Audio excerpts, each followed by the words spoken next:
నమస్తే, welcome to YR TV. నేను రంజిత్. నిన్నటి రోజున తెలంగాణ రాష్ట్ర వ్యాప్తంగా జరిగిన సంఘటనలు చూస్తే ఆశ్చర్యం వేసింది, బాధ అనిపించింది, సిగ్గుతో తలదించుకోవాలనిపించింది. ఎందుకు నేను మాట మాట్లాడుతున్నా అంటే తెలంగాణ ప్రాంత ప్రజలందరికీ కూడా ఈ పచ్చి నిజం తెలవాలి. ఆర్టీసీకి సంబంధించిన పంచాయతీ తెలంగాణలో అందరికీ తెలిసిన విషయమే. ఆర్టీసీ కార్మికుడు శంకర్ గౌడ్, ఆయన పేరుతో నిన్న జరిగిన రాజకీయ రచ్చ అంతా ఇంత కాదు. నిన్న పూర్తి స్థాయిలో కూడా నేతలందరూ కూడా బీజేపీ పార్టీ కానీ బీఆర్ఎస్ పార్టీ కానీ వీళ్ళందరూ కూడా పరామర్శకు వెళ్తారు. దాంట్లో భాగంగా కొన్ని చిత్రాలు చూస్తే నాకు అసలు అర్థం కాని విషయం కనబడింది. ఒకసారికి ఇక్కడ చూడుర్రి. ఇక్కడ ఎవరు?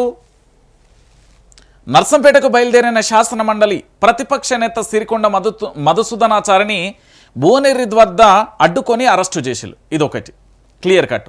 దీంతో పాటు మాజీ మంత్రి సబితా ఇంద్రారెడ్డి, దాంతోపాటు వినోద్ కుమారు, దాంతోపాటు మరికొంతమంది నేతలను ఎక్కడికక్కడ అడ్డుకున్నారో అది అందరికీ తెలిసిన విషయమే. సో సిరికొండతో పాటుగా ఇటు మాలోత్ కవిత కానీ శ్రీనివాస్ గౌడ్ను కూడా పూర్తి స్థాయిలో అరెస్టు చేసిరు. ఎందుకు? అక్కడ ఉద్రిక్తమైన పరిస్థితులు ఏర్పడతాయి. దాంతోపాటు జరగరాంది ఏదైనా జరిగితే ఇబ్బందికరమైన వాతావరణం ఏర్పడుతుంది అనుకున్నారో మరి ఇంకేమనుకున్నారో తెలియదు, కానీ పూర్తి స్థాయిలో పోలీసులు అయితే అష్టదిగ్బంధనం చేసేసారు. Okay, clear. అంటే బీఆర్ఎస్ పార్టీకి సంబంధించిన నేతలను ముత్తోజుపేట వెళ్లకుండా పూర్తి స్థాయిలో అష్టదిగ్బంధనం చేసిరు. ఇది మొదటి అంశం. ఇక రెండో అంశంకి చూడుర్రి. ఏడవా పెద్ద మనిషి, ఇగో గిడ కనబడుతుండా? బండి సంజయ్ అయిన పేరు మీ అందరికీ తెలుసు కదా, కేంద్ర మంత్రిగా కొనసాగుతాడు. బండి సంజయ్కి సంబంధించి నిన్న కేంద్ర హోంశాఖ సహాయ మంత్రి, మళ్ళీ ఆయన ఉత్త మనిషి కూడా కాదు, అక్కడికి వెళ్ళిండు. వెళ్ళిన తర్వాత ఏకంగా పూర్తి స్థాయిలో కూడా ఆయన్ని ఎట్లా పంపించిళ్ళు? సరే, పంపించిన తర్వాత బండి సంజయ్ మాట్లాడిన కొన్ని అంశాలు మీకు చూపెడతా. నర్సంపేట డిపో ఏమన్నా పాకిస్తాన్లో ఉందా? అసలు నర్సంపేట డిపోకు పాకిస్తాన్కి ఏం సంబంధం? అంటే మత రాజకీయాలు, కుల రాజకీయాలు, కుళ్ళుబోతు రాజకీయాలు చేసుడు బండి సంజయ్ గారికి బాగా వంటబట్టినట్టున్నది. నిజంగా ఇది బాధాకరమైన విషయం. 25 ఏళ్ల పాటు పనిచేసిన ఆర్టీసీ కార్మికుడు శంకర్ గౌడ్ తోటి కార్మికులు నివాళులు అర్పించేందుకు వెళ్తుంటే అడ్డుకోవడం ఏంటని బండి సంజయ్ ప్రశ్నించారు. మరి బీఆర్ఎస్ నేతలను భువనగిరి దగ్గర అడ్డుకుంటే ఈయన మొత్తం ఊరు దాకా ఎట్లా పోయిండు? కేంద్ర హోం సహాయ శాఖ మంత్రి, ఆయన షెడ్యూల్ ఎటుపోతుండో పోలీసు వాళ్ళందరికీ తెలుసు. మరీ ముఖ్యంగా రాష్ట్ర డీజీపీకి అంతే తెలుస్తుంది. జిల్లాలలో ఎస్పీకి పూర్తి స్థాయిలో ఆదేశాలు ఉంటాయి. మరి ఈయన పోతా అంటే ఎట్లా పోనిచ్చిళ్ళు ముత్తోజుపేటకంటే? హెలికాప్టర్లో వేయండా, విమానంలో వేయండా, లేకపోతే గూడ్స్ రైల్లో వేయండా, లేకపోతే అడవులకి వెళ్ళి ఏమైనా నడుచుకుంటూ వేయండా, లేకపోతే ఆ చెరువులకి వెళ్ళి ఏమైనా వేయండా, లేకపోతే కెనాల్ కాలువలు ఏమైనా పడవేసుకొని వేయండా? ఎట్లా వేయండా ఆడదాకా? ఆయనకి ఎట్లా పర్మిషన్ వచ్చింది? ఇదే బీఆర్ఎస్ పార్టీకి సంబంధించిన నేతలు సిరికొండ మధుసూదనాచారి కానీ, లేదా మాలోత్ కవిత కానీ, లేదా సబితా ఇంద్రారెడ్డి కానీ, లేదా వినోద్ కుమార్ కానీ, శ్రీనివాస్ గౌడ్ కానీ వీళ్ళందరూ వెళ్ళిళ్ళు కదా. ఇంకో పక్కన పల్లా కానీ. మరి వీళ్ళందరిని ఎందుకు అడ్డుకున్నారు? సిరికొండనేమో భువనగిరి దగ్గర అడ్డుకున్నారు, రఘునాథ్ పల్లెలేమో సబితా ఇంద్రారెడ్డిని, మాలోత్ కవితను, వినోద్ కుమార్ను, శ్రీనివాస్ గౌడ్ను అరెస్టు చేసిళ్ళు. మరి ఇదే బండి సంజయ్ని నర్సంపేటలో ఎట్లా అడుగు పెట్టనిచ్చిళ్ళు? ముత్తోజుపేటకి ఎట్లా వెళ్ళిండు? అంటే రేవంత్ రెడ్డి మిత్రుడనా, లేకపోతే అధికారంలో ఉన్నాడనా? ఎంత 2 నిమిషాల పని నాకు ఎవరికి? బండి సంజయ్ అనే వ్యక్తికి. బండి సంజయ్ ఫోన్ చేసి రేవంత్ రెడ్డికి ఫోన్ చేసి ఆ చర్చలకు సంబంధించి నేనే తీసుకొని వస్తున్నా ఆర్టీసీ జేఏసీకి సంబంధించిన నేతలను, వారితో మాట్లాడి మీటింగ్ అరేంజ్ చేసి పూర్తి స్థాయిలో వాళ్ళ డిమాండ్లను పరిష్కరించడానికి 5 నిమిషాలు. ఎందుకంటే ఆయన కేంద్ర హోం సహాయ మంత్రి. ఇది ఇట్లున్నదా? ఇంకొక విషయాన్ని కూడా మీరు అందరు కూడా ఆలోచించాల్సిన విషయం ఏంటంటే, ఇటు శంకర్ గౌడ్కు సంబంధించి, శంకర్ గౌడ్ కుమారుడికి సంబంధించి, సో పూర్తి స్థాయిలో కూడా మీరందరూ కూడా ఆలోచించండి. తెలంగాణ రాష్ట్ర వ్యాప్తంగా ఉన్న ప్రతి ఒక్కరు కూడా ఇక్కడ 5 నిమిషాలు నేను వాహనం నడుపుతా, ఏంది డిపో దగ్గరికి శంకర్ గౌడ్ను తీసుకెళ్తా అని స్వయంగా చెప్తే పోలీసులు వీలని, ఇది ప్రభుత్వ హత్య అని, దీనికి ఇంత నిర్బంధం ఎందుకని ఫైర్ అయ్యారు? ఆర్టీసీలో కార్మికుల దుర్భర జీవితాలు శంకర్ గౌడ్ నిదర్శనమని పూర్తి స్థాయిలో కూడా చెప్పిన పరిస్థితి కనబడింది. సో కార్మికుల సొంత ఇల్లు లేదని, బిడ్డ ఇంటి వద్ద అంత్యక్రియలు చేసుకోవాల్సిన దుస్థితి ఏర్పడింది అని పూర్తి స్థాయిలో చెప్పిన పరిస్థితి కనబడింది. సో నేనేమంటున్నా అంటే తెలంగాణ సమాజం మొత్తం కూడా ఆలోచించాల్సిన విషయం ఏంటంటే, ఇది చాలా బాధాకరమైన విషయం. తెలంగాణ సమాజం పూర్తిగా కూడా తెలవాల్సిన విషయం ఏంటంటే, సో అందరూ కూడా ఆలోచించాల్సిన విషయం ఏంటంటే, ఈ శంకర్ గౌడ్కు సంబంధించి పూర్తి స్థాయిలో కూడా ఈ బండి సంజయ్ అక్కడికి ఎట్లా వెళ్ళిండు? నా క్వశ్చన్ ఇప్పటికీ నాకు ఇది $1 మిలియన్ ప్రశ్న. అసలు వీళ్ళకి ఏం సంబంధం? ఎన్నో ఉంటాడు ఎక్కడ ఇగో ఇది మీకు చూపెడుతున్నాను నేను. నాకు చాలా బాధాకరమైన విషయం అండి. ఇక్కడ ఉన్నది కేంద్ర సహాయ మంత్రి బండి సంజయ్. ఈ బండి సంజయ్కి సంబంధించి పూర్తి స్థాయిలో ఆయన నర్సంపేటలోని ముత్తోజుపేటకి వెళ్ళాను. మరి ముత్తోజుపేటకి వెళ్ళినప్పుడు ఇదే బండి సంజయ్ ముత్తోజుపేటకి వెళ్ళినప్పుడు అదే నియోజకవర్గానికి సంబంధించిన పెద్ది సుదర్శన్ రెడ్డిని పోలీసులు అరెస్ట్ చేసిలు. నర్సంపేట, సూర్యాపేట మొత్తం జిల్లాలు తిప్పి పడేసిర్రు. ఇప్పుడు ఎక్కడున్నాడో ఏందో అనేది నిన్న పొద్దాక ఆచూకీ లేదు పెద్ది సుదర్శన్ రెడ్డికి సంబంధించిన ఎపిసోడ్లో. బీఆర్ఎస్ పార్టీకి సంబంధించిన ఎవరు మాజీ మంత్రులు, మాజీ ఎమ్మెల్యేలకు సంబంధించి పూర్తి స్థాయిలో వాళ్ళకు కూడా వాళ్ళ యొక్క అడ్రస్ లేని పరిస్థితి కనబడింది. ఎక్కడికక్కడ అరెస్టు చేసిలు. మరి బండి సంజయ్ని ఏ విధంగా తీసుకెళ్తారు? బండి సంజయ్కి సంబంధించి కేంద్రానికి సంబంధించిన హోం సహాయ మంత్రి కదా, ఆయన ఎంతసేపు అంటున్నా 2 నిమిషాల పని చేయడానికి ఈయన రేవంత్ రెడ్డికి ఫోన్ చేస్తే అయిపోతుంది. మన ఆర్ఆర్ ఈయనకు ఫోన్ చేసి ఫోన్లో మాట్లాడి పరిష్కరిస్తే అయిపోతుంది. సో ఫోన్తో అయిపోయే పనిని ఇక్కడ దాకా తీసుకొచ్చారు. ఇంకొక బాధాకరమైన విషయం ఏంటంటే, ఇది ఇట్లనే ఉండనిత్త నేను మీకు ఇంకొక ఎపిసోడ్ కూడా చూపెడతా. ఎందుకంటే తెలంగాణ సమాజానికి మొత్తం తెలవాలి కదా.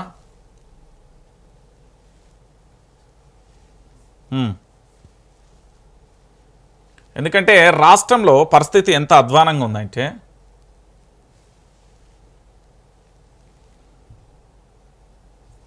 ఈ కథ ఏందో, ఈ ఆర్టీసీ కథ ఏందో, ఈ లక్షణం ఏందో ఇగోది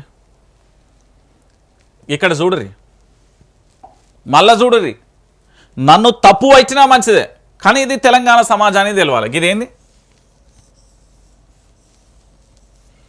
డిప్యూటీ సీఎం బట్టికి స్వీట్లు తినిపిస్తున్న ఆర్టీసీ జేఏసీ నేతలు ఏం చేసిరని వీళ్ళు మా శంకర్ గౌడ్ ఉసురు పోసుకున్నారు. నల్గొండలో ఇంకో బిడ్డ, ఖమ్మంలో ఇంకో, మొత్తం 3కి సంబంధించి కాంగ్రెస్ ప్రభుత్వం చేసిన ఒక ఏంది చర్చలు సఫలీకృతం కానందువల్ల జరిగిన అంశం. ఈయనకు స్వీట్లు ఎట్లా తినబెడతారు? మా శంకర్ గౌడ్కి ఏమన్నా ₹1 ఎక్స్గ్రేషియా ఇచ్చిల్లా? వాళ్ళ కుటుంబంలో ఉద్యోగం కల్పించిల్లా? అరే దాని గురించి చర్చ లేదన్నా. నిన్న మొత్తం లైవ్ అంతా చూసినా క్షణికావేశంలో తీసుకున్నారని ఆర్టీసీ నేతలకు సంబంధించి పూర్తి స్థాయిలో కూడా చెప్పే ప్రయత్నం చేసేది కదా. సో పూర్తిగా కూడా దయచేసి మీరు అందరూ కూడా ఆలోచించాల్సిన విషయం. ఎందుకంటే స్వీట్లు తినబెడతా అంటే స్వీట్లు ఎట్లా తినబెడతారు నాకు అర్థం కాదు. ఆడో వ్యక్తి మీ కుటుంబ సభ్యుడు ప్రాణాలు కోల్పోతే స్వీట్లు తినబెడతారా?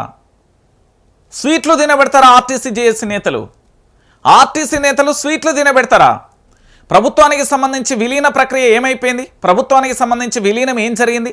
ప్రభుత్వానికి సంబంధించి మీరు ఇచ్చిన 32 అంశాలకు సంబంధించి మళ్ళీ కమిటీ ఎందుకట? గతంలో కేసీఆర్ ప్రభుత్వానికి సంబంధించి ఆ పూర్తి స్థాయిలో కూడా అసెంబ్లీకి సంబంధించి దాంతోపాటు జీవోలు తీసుకొచ్చి ఆమోదం తెలిపి దాన్ని గవర్నర్కి పంపిస్తే గవర్నర్ పూర్తి స్థాయిలో అడ్డుకున్నది కదా. ఆ పక్కన పెట్టి ఈ పంచాయతీ స్వీట్లు ఎట్లా తినబెడతారండి? ఒక వ్యక్తి ప్రాణం బలికొన్నది కాంగ్రెస్ ప్రభుత్వం. మళ్ళా ఇంకొక అంశం ఏంటంటే, చర్చలు సఫలీకృతమైన నేతలందరూ స్వీట్లు తినబెడతారు. ఎట్లా తినబెడతారు? మన ఇంట్లో మన అన్నో, మన తమ్ముడో, లేకపోతే మన అక్కో, మన చెల్లో, మన అయ్యనో, మన అవ్వనో పూర్తి స్థాయిలో ఆర్టీసీకి సంబంధించి ఆ డిపోలో పనిచేస్తే మన ప్రాణాలు పోతే ఆ ఇల్లు ఎంత చీకటి అయిపోతుంది?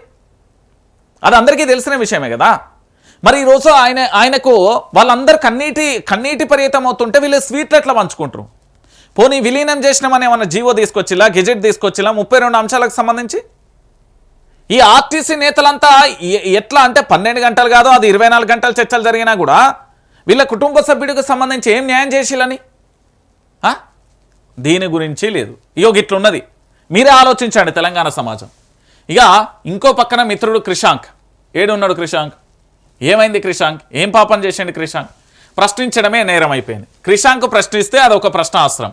ఇక చూడుర్రి, దళిత నేతపై దమనకాండ, రేవంత్ రెడ్డి ప్రభుత్వాన్ని ప్రశ్నిస్తే చాలు సంఖ్యలు, రాష్ట్రంలో కాంగ్రెస్ మార్క్, కక్ష సాధింపు రాజకీయాలు, బీఆర్ఎస్ నేతపై 2 ఏళ్లలో 20 కేసులు, తన భార్యపై సోషల్ మీడియాలో తప్పుడు పోస్టులు పెట్టిన వ్యక్తిపై చర్యలు తీసుకోవాలన్నందుకు ఉల్టా కేసులు, న్యాయమూర్తి ఎదుట హాజరు, 14 రోజుల రిమాండ్. ఒక్కసారి ఇక్కడ చూడరు. మన్నే క్రిషాంక్ మీ అందరికీ తెలవాల్సిన వ్యక్తి. సోషల్ మీడియాకు సంబంధించి చాలా యాక్టివ్గా ఉంటాడు, పూర్తి స్థాయిలో పోరాటం చేస్తాడు. అయితే మన్నె క్రిషాంక్కు సంబంధించి వాళ్ళ యొక్క సతీమణి ఫోటో పెట్టి ఏది ఉద్యోగాలు ఇప్పిస్తా ఇతరత్ర అని చెప్పి డబ్బులు వసూలు చేసిళ్ళు ఇద్దరు దంపతులు అని పెడితే అది ఆంధ్రప్రభ పేపర్లో వస్తే ఆ రోజు 21వ తారీఖు అనుకుంటావు ఆ పేపర్ను వాళ్ళ ఇంటికి తీసుకెళ్ళి ఎవరైతే పోస్ట్ చేసిలో ఆ వ్యక్తి దగ్గర తీసుకెళ్ళి ఆ వ్యక్తికి చూపించే ప్రయత్నం చేసేసి ఇట్లా ఎందుకు పోస్ట్ పెట్టినావు అని అడిగినందుకు ఈయనను అరెస్టు చేసి రిమాండ్కి తీసుకెళ్ళి. ఎంత బాధాకరమైన విషయం అంటే 14 రోజుల రిమాండ్ విధించింది న్యాయస్థానం. నిజంగా కూడా బాధాకరమైన విషయం. న్యాయం అడిగినందుకు న్యాయస్థానమే పూర్తి స్థాయిలో ఉల్టా కేసులు పెట్టింది. ఒకసారి క్రిషాంక్ మీద ఏంది పూర్తి స్థాయిలో ఎఫ్ఐఆర్లు అయినాయి చూడుర్రి. కాంగ్రెస్ అధికారంలోకి వచ్చిన నాటి నుంచి ఇప్పటి వరకు క్రిషాంక్ పై నమోదైన కేసులు పోలీస్ స్టేషన్ కూకట్పల్లిలో ఎఫ్ఐఆర్ అయింది. ఏది 576/2026 కూకట్పల్లిలో మొట్టమొదటి ఎఫ్ఐఆర్. ఇక రెండోది కార్ఖానాకు సంబంధించి 34/2026. దాని తర్వాత మూడోది మారేడుపల్లికి సంబంధించి 77/2026. దాంతోపాటు మారేడుపల్లినే 13/2026. ఇక సైబర్ క్రైమ్ 143/2025. దాంతోపాటు నకరకల్ల కూడా అయింది 85/2025. నకరకల్లనే 86/2025. నకరకల్లనే 87/2025. అంటే ఇక్కడ మారేడుపల్లిలో 2 ఎఫ్ఐఆర్లు అయితే నకరకల్ల 3 అయితే ఇక గచ్చిపౌలి చూడురి 621/2025, 630/2025, 631/2025, 632/2025. గచ్చిబౌలి పోలీస్ స్టేషన్లో 4 ఎఫ్ఐఆర్లు పోలీస్ స్టేషన్లో నమోదైతాయి ఒకటే పోలీస్ స్టేషన్. మళ్ళీ మారేడుపల్లిలో 140/1/2025, బోరబండాలో 623/2025, రాజేంద్ర నగర్లో 599/2025. ఇటు సైబర్ క్రైమ్ మళ్ళా 1848/2024, 1848/2024. ఓయూలో 207/2024, మాదాపూర్లో 327/2024, సైబర్ క్రైమ్లో 680/2024, మాదాపూర్లో 396/2024. 20 కేసులు నమోదైంది. ఏంది అంటే ప్రశ్నించద్దు చేతులు కట్టుకొని జీ హుజూర్ జీ హుజూర్ జీ హుజూర్ అనాలి. అట్లా అంటే ఓకే, లేకపోతే ఇట్లనే అక్రమ కేసులు పెడతారు, అన్నీ చేసే ప్రయత్నం చేస్తాడు. మరి క్రిషాంక్ ఏమన్నా లేవనెత్తిన అంశాలు ఏమన్నా చిన్నవి ఉన్నాయనుకుంటారా? ఏంది అంటే తన భార్య మీద పూర్తి స్థాయిలో నిరాధారమైన ఆరోపణలు చేసినప్పుడు ఏ వ్యక్తి అయినా ఉప్పు కారం తిన్న ఏ మోగోడైనా పోయి ప్రశ్నిస్తాడు. అయితే దాంట్లో భాగంగా జరిగిన అంశం ఏంటంటే ఒకసారి చూడురి, ఏడాదికి 2 లక్షల ఉద్యోగాల గురించి అడిగిండు, జాబ్ క్యాలెండర్ గురించి అడిగిండు, మెగా డిఎస్సి గురించి అడిగిండు. దాంతోపాటు సీఎం మీడియా ముఖంగా ఏదైనా వ్యవహారంపై బెదిరిస్తారని, ఆ తర్వాత అన్న తిరుపతి రెడ్డి వెళ్ళి సెటిల్మెంట్ చేస్తారని, దాంతోపాటుగా ఎంఆర్ ప్రాపర్టీ సంస్థ అదే దందా జరిగిందని అడిగిండు. రాష్ట్రంలో ఇసుక దందాల గురించి అడిగిండు. దాంతోపాటుగా హైదరాబాద్లో అందాల పోటీల గురించి అని, టెండర్ లేకుండానే మూసీకి సంబంధించి గురించి అని, కేసీపీపై అడ్డగోలు ఆరోపణలు చేస్తే దాని గురించి అడిగిండు.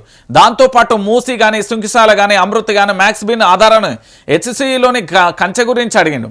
ఇక దాంతోపాటు 8 కోట్లు ఇవ్వాలని భ్రమరా ఇన్ఫ్రా యాజమాన్యాన్ని ఏఐసిసి కార్యదర్శి సంపత్ బెదిరించిన దాని గురించి అడిగిండు. సీఎంఓలో ఫేక్ ర్యాకెట్ నడుస్తుందని అడిగిండు. ఇది సోమ్ డిస్టిలరీ సంస్థకు సంబంధించి గురించి అడిగింది. కొడంగల్లో ఫార్మా కంపెనీ గురించి అడిగింది. ఇవన్నీ అడిగినందుకు ఆయన మీద 20 కేసులు నమోదు చేసి మన్నె క్రిషాంక్కు సంబంధించి పూర్తి స్థాయిలో 14 రోజుల పాటు రిమాండ్ వేసింది. ఎంత బాధాకరమైన విషయం ఇది.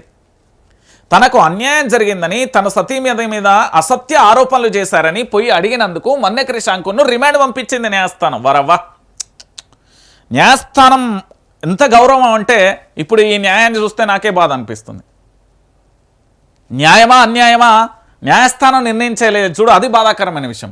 ఒక వ్యక్తి వ్యక్తిగతంగా పోస్టులు పెట్టి ఒక ఆడపిల్లని ఇబ్బంది పెడతా ఉంటే ఈ తెలంగాణలో ఉన్న ఏది మహిళా షీ టీమ్ అని, లేకపోతే మహిళా పోలీస్ స్టేషన్లని ఇన్ని ఉన్నాయి కదా, మరి ఏమైపోయింది ఈరోజు? ఒకసారి మీరే ఆలోచించండి. వాస్తవాలు చెప్పినందుకు మన్నె క్రిషాంక్ను తీవ్ర స్థాయిలో ఇబ్బంది పెట్టడమే కాకుండా రిమాండ్ కూడా పంపించారు. ప్రభుత్వం వచ్చిన 2 సంవత్సరాలలో 20 కేసులు. ఇక మీరే ఆలోచించారు తెలంగాణ ప్రాంత ప్రజలారా.